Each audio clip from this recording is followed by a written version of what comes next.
আল্লাহ রাইত হইলে ডরায়, রাতি পোহাইলে ডর ভয় সকলি বুইলা যায়। দিনে রাইতে তোমার বান্দা কলবে যেন পাই, দিনে রাইতে তোমার বান্দা কলবে যেন পাই। আল্লাহ রাইত হইলে ডরায়, রাতি পোহাইলে ডর বয়স কলি বইলা যায়। আল্লাহ আমি সৃষ্টি তুমি স্রষ্টা, আমার কি বা সাধ্য যখন তখন উইরা যাইতে ধুপল্লা বাসি বাধ্য। আল্লাহ আমি সৃষ্টি তুমি স্রষ্টা, আমার কি বা সাধ্য যখন তখন ওইরা যাইতে এই তাহিরি বাধ্য। এই মুহূর্তে মরণ আসতে পারে কি পারে না?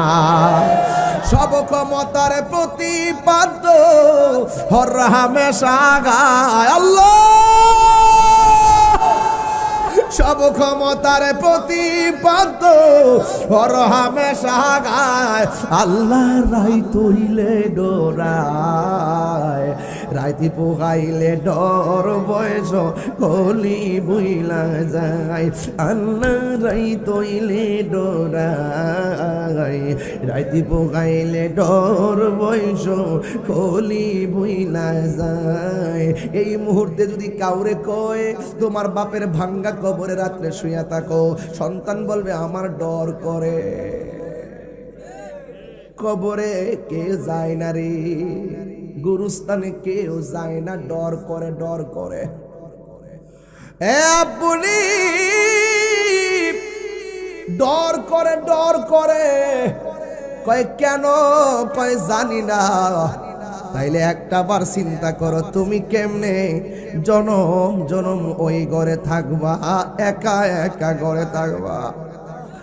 এ আব্বুরে, আমার নবী আপনার নবী বলেন আমি যখন মেরাজে গেলাম আমারে আল্লাহ অনেক আযাব দেখাইছে, সবচাইতে কঠিন আযাব দেখলাম কবরের আযাব, কবরের আযাব। আমার নবী বলেন কবর কাহার জন্য? জাহান্নামের গর্ত। আবার কবর কাহার জন্য? জান্নাতের বাগান। আয় হায় হায় হায়। হ্যাঁ বন্ধুগণ, ওই কবরে যাওয়ার আগে এখনো সময় আছে, ঈমান তাজা করার দরকার আছে না নাই? কবরে যাওয়ার আগে নামাজের দরকার আছে না নাই? কবরে যাওয়ার আগে মা বাবার খেদমতের দরকার আছে না নাই?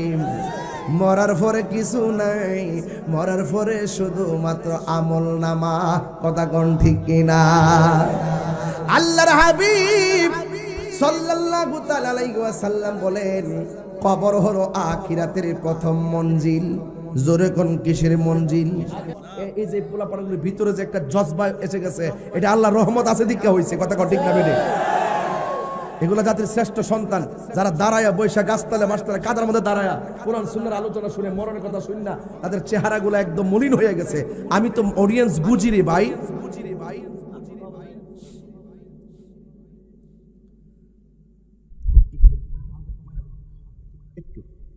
গভীর মনোযোগ, আমি বুঝাইতে চাইতেছি কবরটা হলো আখিরাতের প্রথম মঞ্জিল। কথা কর না কেন? এই কবরে দরা খাইলে হাসরেও কথা কর না। এই কবরে দরা খাইলে হাসরেও, হাসরে দরা খাইলে মিজানেও, মিজানে দরা খাইলে ফুলসিরাতো। তাহলে যাইবেন কই? যাওয়ার উপায় আছে? চেকপোস্ট, চেকপোস্টে ধরা। পাসপোর্ট নাই, ভিসা নাই, যাইতে পারবেন নি? এই জন্য আমার যুবক ভাইয়েরা, আমার নবী আপনার নবী রাহমাতুল লিল আলামিন বলেন আমি দেখলাম সবচাইতে বড় আযাব হলো কবরের আযাব। এরপরে আমি আরেকটা ঘাট আছে, ওই ঘাটের নাম হলো ফুলসিরাত। জোরে কোন নাম কি? চুলের চাইতে চিকন, হীরার চাইতে ধারালো। আমি যখন আজকে মেঘনা সরি না মতো যাওয়ার সময় রাত্রে শিরার চর